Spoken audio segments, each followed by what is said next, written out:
All right, so welcome to episode 4 of the Engineering Consulting Life podcast. My name is Michael McKenzie, and I am here with my co-host Usen Udo. So, if you are looking at our feed on YouTube or any other feed source, you probably noticed that we haven't been going with regular episodes for a minute, and that is in its own right a fundamental reality of the engineering consulting life. The summer months are quite busy for us here in the construction and adjacent industries. So we're trying to get back on board and rebuild ourselves a bit of a backlog. And in the meantime, we're trying to figure out, what the sweet spot is for our topics and our format, right? So right now we're still doing a dialogue type format with each other, exploring different topics and seeing what resonates or not, and also exploring the idea of bringing in some of our buddies or contacts in the industry, perhaps for a interview or panels. So as we explore, we would love to get any sort of feedback in the comments on our feeds as to what you like, what you're interested in, and we'll just keep evolving from there until it turns into something halfway professional and useful and good to listen to. So, Usen, how are you doing this morning? I'm doing good. How about yourself? I'm doing well myself. So, the topic that we picked for today, kind of for a specific reason. So I wanted to explore the idea, which I think we might have touched on tangentially in the past, but this idea of different career paths within the consulting industries, or career tracks, if you like.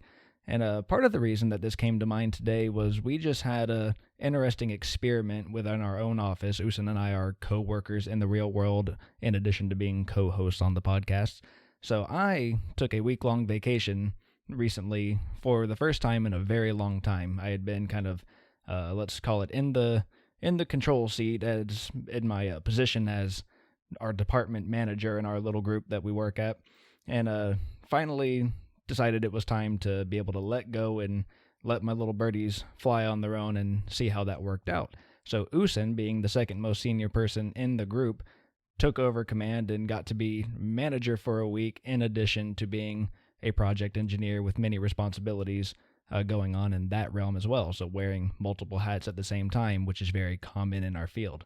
So before we really jump in, Usen, do you have anything you want to say about that kind of rapid, unexpected transition that I gave you with about a day's notice from being a project engineer extraordinaire to, oh my gosh, I'm in charge now? Yeah, it was a drastic change. When you talk about a drastic change, and for me, I kind of came in like, okay, this is all the stuff, that Michael has left behind. Okay, that's my pen, paper, and you did a great job of like leaving everything kind of like nice on the platter, saying, hey, this is kind of like what we have, and so where you're going to be picking it up from, and you come in, as a good general, trying to come in with like a plan of attack and try to like put all your soldiers in line for the battle, and then Monday morning comes and it's like, throw that in the trash can. Like new strategy now, So it was an exercise of like understanding what it means to be flexible and fluid and adapting to like situations that happen like ongoing. So that was one of the main things that I felt in that situation, was making sure that I was adapting to situations, because of essentially what you have is like you have a plate with stuff that comes on your plate, and then okay, you're trying to like deal with that, but then something else comes on your plate, but that's not more important than what was already on your plate, so so in addition to the kind of big logistics challenge that you're talking about, just getting handed a big pile of stuff, did you notice, or did you was that time period long enough for you to pick up on any responsibilities that were different from just having a lot of projects on your plate to being a quote unquote personnel manager? Yeah, because of now I was thinking less. Usually I would be thinking more on the project level, on like what I need to do for the project, and then on this level now I'm thinking, okay, how can I have the resources to help me carry out some of this projects, and then how can I delegate some of this stuff. So it was more so going above like the project level of management to kind of like utilizing your resources and people and managing whole operations that are going on and keeping track of everything that's going on. So And that's fair. that's something that I wasn't ordinarily used to on a day-to-day basis. Good. And so, kind of to backtrack now, the reason I bring all that up, and it'll the story will kind of come back to relevance in a moment, I'm sure, as we dive in a bit deeper. But what I wanted to really explore is this idea of you come into an engineering consulting job, and more or less by default, you're straight out of college, you're going to be handed, individual tasks to do. Somebody's got some little piece of a project that they don't have time to do. So that's a great thing for the fresh out of school college kid to work on. You work on your little chunk. You learn the pieces of the different projects. You learn the little small skills that go into the industry that you're working in. Over time, you get to where you can take on projects by yourself. And then you hit a kind of a fork in the road, potentially, where once you get to a certain level of seniority and experience, you might be asked if you want to continue on the path of being a project professional, let's call it, working on the technical, client deliverables activities, versus do you want to go into leadership, management, that sort of thing. And those career path options and the pros and cons of them are not necessarily ever explained in explicit detail unless you're at a very well organized company that has that sort of development program where they really explain things in an explicit way. But a lot of people find themselves either kind of stumbling through the career path project and just taking what's dropped in their laps, or perhaps they just follow a certain incentive path. What's the fastest way to get some extra money? What's the fastest way to get some level of seniority or importance, or whatever their individual desire might be at that moment, but they might not be necessarily looking at that choice in a holistic way. So I guess before I continue, does that jog any thoughts for you, Woosen? Yeah, definitely, because when you're going through the whole process of your on to be a civil engineer or whatever type of engineer professional, really, your mindset is stuck on the actual technical profession, the technical part of the profession. The whole idea of like going to the college and everything is to build your technical competency. That's the whole idea. And some programs do a good job of like infusing the managerial sides of it. So you might have stuff like maybe like construction management or engineering management degrees that maybe might kind of like give you an introduction to that type of like that side of things. But for the most part, most people just take straight civil engineering degrees or whatever type of professional degree, and their focus is building technical competence. But then we don't really get clear guidance on when you get to the real world, like you said, that fork in the road of what you're gonna do if it's technical and get exposure and the competence. Now, what I would say where that kind of like skill can be developed is still in that same university learning space. I would say that an individual still has the opportunity, even though they don't directly see it as being a skill or a passion that they're developing directly. But remember how like in college you were always like told to kind of like explore the options of being a part in like all those student organizations, student leader in some maybe like the ASCE or some other right club. And of course I think you get that kind of push, but it's not always apparent what the value is. So I think a lot of people are told to join a bunch of organizations just to have stuff on your resume to show that you're like a super awesome busy person who can take on a lot, but you don't necessarily get told that there's a value in doing those extra activities outside of your technical coursework in order to gain definable skills like organization or leadership or people management or things of that sort. So that is an interesting point. There's a opportunity even at the university level to start figuring out which of those aspects of the industry you might have latent skills in that you don't know about that you can develop in addition to just the technical path. So I like that. I like that thread.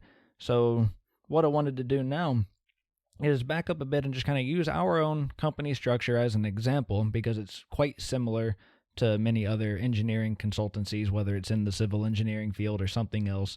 So for those of you that might be jumping into this program for the first time, Usen and I are in what you would call the testing and materials field, specifically within the geotechnical consulting realm. We're helping people solve kind of niche engineering problems as part of a larger construction project.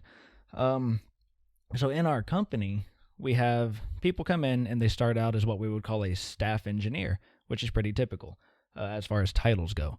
So, at least to my mind, and even within our own company, the roles are not always explained hyper specifically as to what they mean and what the limits of your responsibilities are, but it's a good enough model. So, you start out staff engineer, and you can think that you're in a pool of other staff engineers who have limited experience, limited skills. And so, as project managers and engineers need help, they need extra, frankly, warm bodies and extra hands. They'll pull staff engineers and say, hey, today you're working on this project. You're going to do this tiny piece of it. Tomorrow, you're working on someone else's project doing some other tiny piece of it. And then after a year or two is the typical time frame to where you might get a promotion to something like project engineer for our company, or some other companies, they might go from staff engineer to, environmental engineer. They'll kind of give you your title associated with the industry that you're in. And in that role, you are now trusted enough and experienced enough to do some project from start to finish, and you know how all the pieces interlock together. You probably still need a large amount of guidance and oversight, but you're at least, got it going on enough to go from A to Z more or less by yourself with a helping hand. And then at that point is where you start getting into the sort of the technical track versus management track to some sort of degree. So you might get promoted to project manager, where they say, hey, you're so good at being a project engineer on one project at a time. What if you did 10 projects at a time? So project manager, you're running multiple projects, and you probably have resources underneath you, other project engineers and staff and technicians, to help you accomplish those 10 projects that you were now in charge of. So that's kind of your operational management track. And then on the flip side, you might say, I don't really want to be in charge of 10 regular projects. I want to be working on like one or two really special, difficult projects. And if you're the kind of person who really just likes to dig into the sort of hardcore engineering or other technical aspects of your field, that might be your route, where you say, I don't want to be a project manager. I want to be a senior engineer or engineer 3, or, however your company carves that out, and say, I'm a technical specialist. I know how to do this technical task better than everybody else, or I have specialty skills that most other people don't. So in our arena, it might be that I'm a specialist in seismic analysis, and I want to get those special projects that have a higher dollar value and a more market niche, and that's my sweet spot. So you've already had a split of some people that have gone into operations management and specialty senior engineering. And now, outside of all of that, there's a kind of separate type of management that you can get into, which would be more like the business management or the personnel management, let's call it. So as a project manager, you're not necessarily in charge of anybody. You're in charge of projects, and you only have any sort of say-so over other people's activities to the extent that you need them for your project. But you're not their boss. They actually have a boss. That's their manager. That's the department manager, the branch manager, the regional manager, all the way up the corporate chain as you get into the C-suite. So with that role comes a whole different set of responsibilities that are completely outside of anything related to engineering directly. It's being concerned with profits and losses. It's being concerned with hiring, staffing, and firing when you have that unfortunate responsibility. It's making sure that people have enough work to justify their salaries. So it's a whole different ball game. It's traditionally the kind of thing you might expect somebody would need an MBA for or something like that. But what you often find is that people in this industry just matriculate up into those roles. Maybe they get a formal degree in business to support that, but it's not a requirement. So now what I want to ask you, Usen, is kind of after that lengthy explanation from me, sorry if I droned on a bit, can you give me some insight onto what your pathway has been up until this point, letting everybody know that you are now a project manager within our hierarchy, so you've gone through that. staff engineer, project manager, and kind of what that path has felt like, and maybe what your decision factors are going forward into the future, which way you want to go, and then maybe tie in what this experience of being, project or a department manager for a week might have given you any insight on as to how you might make that decision. So that's a lot. So I'll let you go. So like you mentioned, as I guess the model for like our company, I started off as a staff engineer, where I was like just on getting experiences on every tiny bits of like projects, and not just focused on one. Then carried on over a couple of years into the project engineer, where I was dabbling into like projects from start to finish, and not just like doing half of one project or doing a little part of that project, and doing more projects from start to finish. Yeah, you're doing the proposal, doing the report, doing the data analysis, and not just the field work or just the report writing. You're getting all the pieces. Yeah, and those where I was getting exposed to parts of the business, I would say, that I didn't actually think about when I actually signed up for the job. So like you go in there and you think you're going to be an engineer, you're going to be doing all these wonderful things, but you never really think, how do we get these jobs? Like, where do the jobs come from? Like, how do we win? Like, where does the work come from that we do? Like, where from our clients, you mean? Yeah, from our clients. Like, where do we? How do we even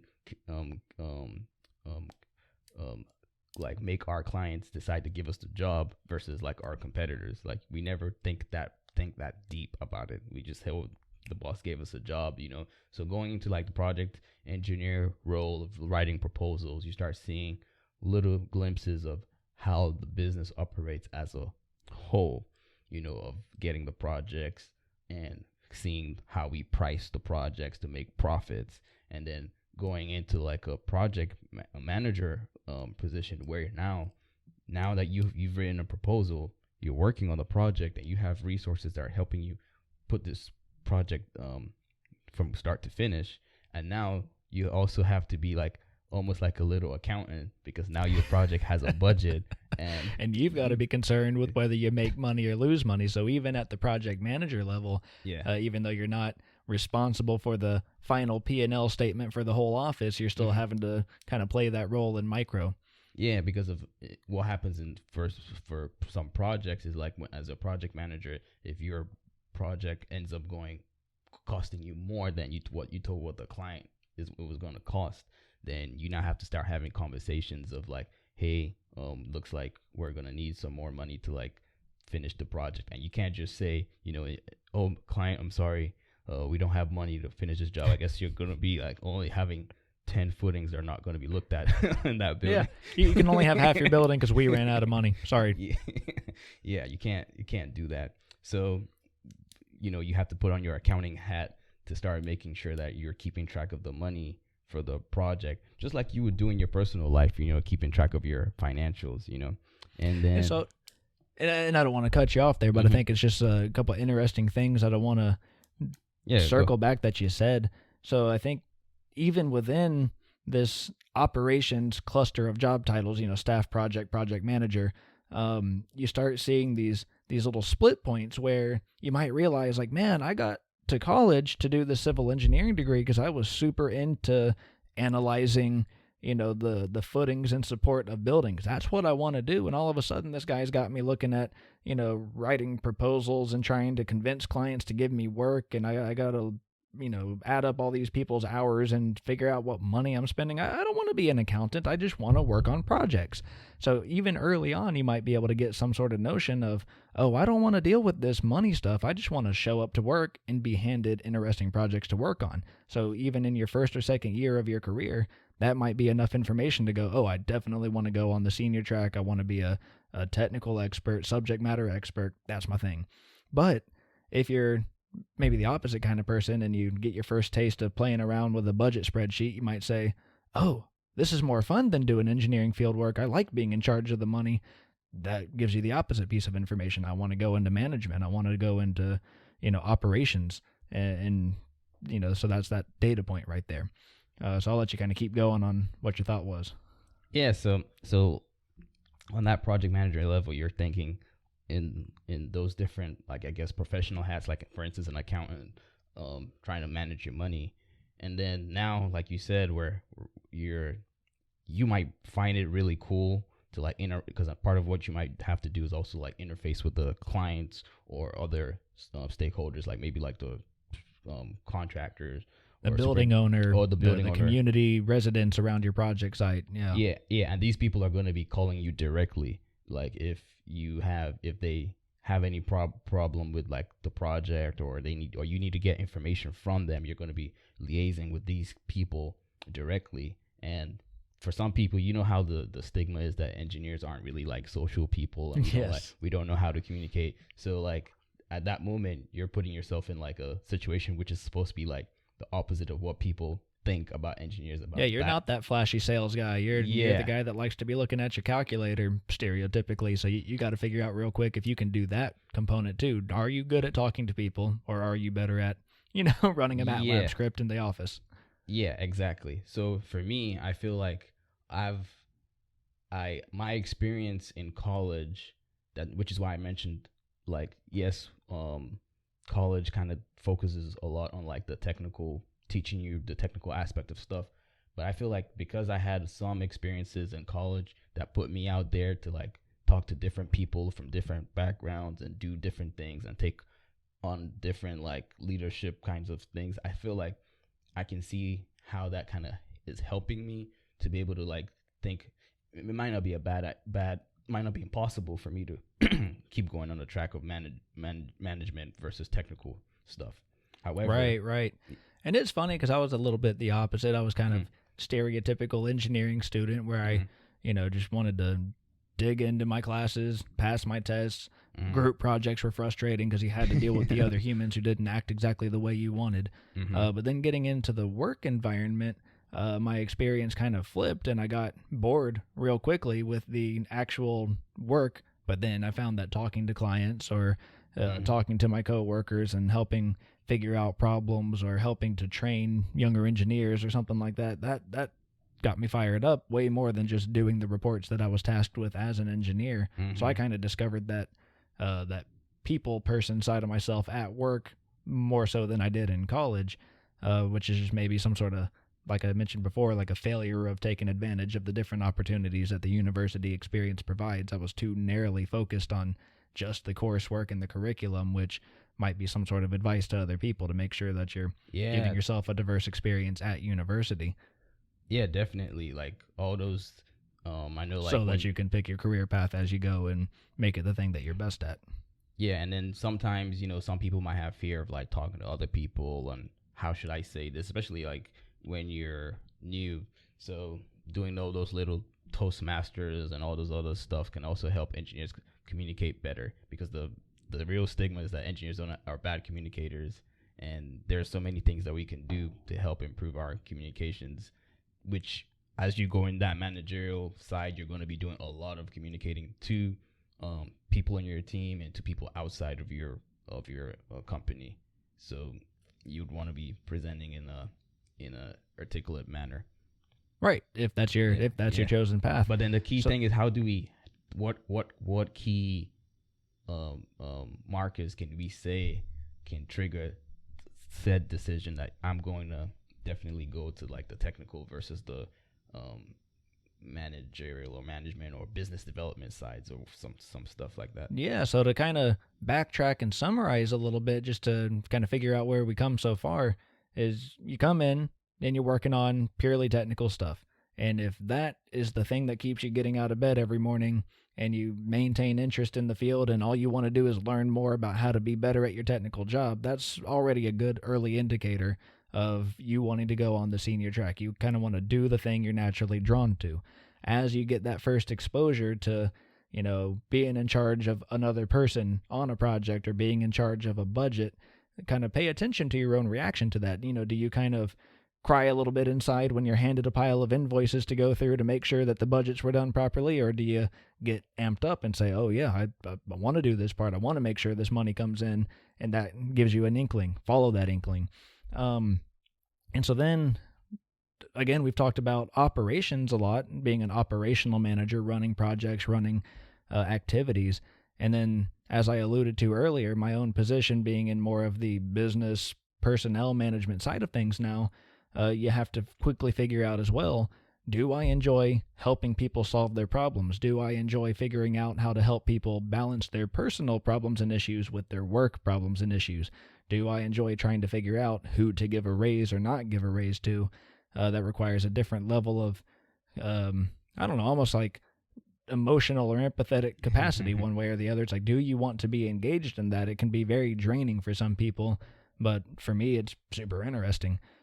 And then the other piece of it that I want to make sure that we cover within all that, trying to figure out what aspect of the jobs resonates with you and makes you engaged and happy in your work, there's also kind of the opposite side of that, of making sure that you don't follow a particular path for too narrow of a reason. So there are some people, or many people, let's say, in the field that end up in a managerial position because they see that as the easiest and fastest route to recognition and money. It's an unfortunate reality at some firms that aren't run as well as they could be, that technical talent is sort of left stagnant, just, okay, you enjoy doing the work, here's more work, have fun, here's your 3% raise every year. And companies don't always do a really bang up job of making sure to find those people with the really, kind of brilliant talent, and making sure that they're fed work opportunities to justify the salaries that a very talented technical person deserves. You want there to be a career path where your most talented engineer on the technical side makes as much or more money than his manager. There's no reason being a manager should be the only way to make money in a field that is primarily driven by doing engineering work. So if you're just trying to seek money and follow a path that is not your ideal job, you might want to think twice about that and explore, well, I'm a manager because I wanted this higher salary, this higher level of prestige, but I really miss doing analysis. So maybe I need to find myself a job or an organization where I get to do that thing I actually want to do and get paid what I want to get paid for it. So you got to make sure that you're monitoring yourself. What about the people who are also interested in doing really all the technical stuff, but they still have the inkling to also want to manage people? So they feel like they could play dual roles. And then that's perfect, because most organizations, especially in this field, most consultancies outside of the really big, multinational management consultancies or some really giant international engineering organizations, you have those, but a lot of your consulting jobs that you get out of school are going to be with smaller to mid-sized companies with niche specialties, and they like to run lean so that they don't have too much money spent on labor. So if they have a person who can manage and work on technical aspects at the same time, then they love that person. And then it's just a matter of trying to figure out how to balance what percentage of each aspect that you want. So again, as somebody myself that wants to spend more time working with my people, developing my people, actually managing personnel as a primary activity, maybe I want my technical side to be 15% of my time. I just have to make sure I arrange the operations such that that can happen and everybody's doing the thing they're best at most of the time. So, given that, Usain, having done the personnel manager job for a week and having spent a couple months as a project manager and doing all the roles before, what has been your decision point? Do you see yourself on the path yet, or do you need more data? One thing I can say for sure, I know I tend to drop some sentences that might be a little bit I guess controversial or very but there was I enjoyed the chaos. The chaos of being in charge of everything at the moment. The chaos of the fact that you don't really, because in this industry everybody seems to always want their stuff now, and you just feel like you just on the go. There being a lot of stuff just happening that you just had to deal with, and it was somewhat exciting. As I don't know why, but I guess because it's just so fast paced. I guess I don't know. At least maybe there's a little bit of an adrenaline rush. It's like the engineering version of being a doctor in an ER. Instead of just seeing patients with colds and prescribing them vitamin C, you're really getting to oh my gosh, that heart stopped beating, I got to do something now. That project's got to happen now. That new item came in, it's got to happen now. So there is a little bit of an energy that comes with it, and some people find that deeply stressful and don't want to be in charge of that. And if you find that you do like swimming in the chaos, then that management aspect might be a good path to keep pursuing. So yeah, so I think that's one thing that I might say as a something that I realized during the whole process, was that I'm not afraid of the chaos. So like bring it on. And that's a really good piece of data, because there are actually some people who are bored in their jobs, and if they get a little bit of stress added, actually find they like them more, as long as you're not pushed to the break point. So I think that's been a pretty good tour of that topic. That how what are the different career paths, the technical, the ops management, and the business management. There's pieces of it that we probably could dive into more, the business development, and some of the more nitty-gritty aspects of how to move and operate within each of those different paths. Like But I one think thing, those. Oh, go ahead. I was just gonna say, like, one thing that you could also dive into is like the concept of being a sales engineer. Well, exactly. So that seller Yeah. duo role, Yeah. which could probably be its own episode by itself, might be something we need to pull somebody in for, since neither of us sells much work. We do a lot of work. um, so I wanted to go ahead and start wrapping up a bit here. And so the first thing to mention is that anybody listening to this episode, if there was a subtopic that you wish we had lingered on more, then we would love to see that in our comments or in our inboxes. So Usan, offhand, can you tell the audience, do we have an email address or something else where they can reach out and ask those kind of questions Yeah. or leave So, any comments? so if you're listening on the Spotify, you could just drop a comment on this podcast episode on there. And then you could also reach out to us on teclpodcast@gmail.com, and we'll be happy to receive any comments, criticisms, or questions. If you want to be on the show, you can hit us up also, and we'd love to talk to you. So that's perfect. So I've enjoyed talking about this, and I don't think we know exactly what we're going to do next time. We might keep exploring this or just jump into something completely different, depending on what feels good in our hearts at that moment. But thank you for listening to everybody who has tuned in. And Mr. Udo, we'll enjoy talking to you and seeing you next time.